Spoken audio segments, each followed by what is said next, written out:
The ideas model is a coaching model I came across while training to become a kayaking coach in Singapore. As I understand it, it's based on the British Canoe Union's coaching syllabus. IDEAS is an acronym which stands for Introduce, Demonstrate, Explain, Activity, and Summary. It provides a framework for new coaches to structure their lessons and prepare a lesson plan. Personally, the IDEAS model reminded me about my time in the army. Whenever we had to learn something new and go for training, the warrant officer in charge would always start off with an introduction, move on to a demonstration without explanation, go on to the explanation, make us do an activity, which is drilling, and a summary, better known as a debrief. In analyzing the model, it kind of feels like the IDEAS model is based off the VAK Learning Styles model. VAK stands for Visual, Auditory, and Kinesthetic.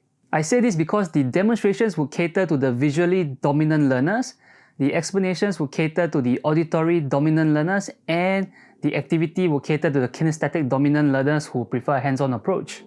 However, the IDEAS model that was presented to me during my coaching training seemed to have blended and synergized all the elements.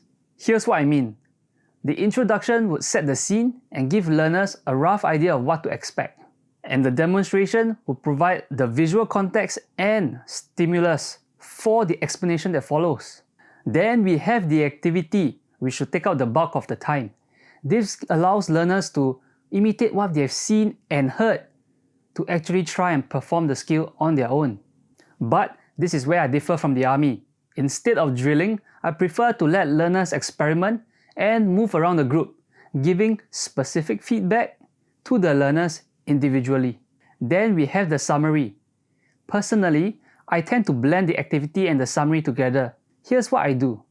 First, I summarize the key points of performing the skill and any observations that I notice during the practice activity.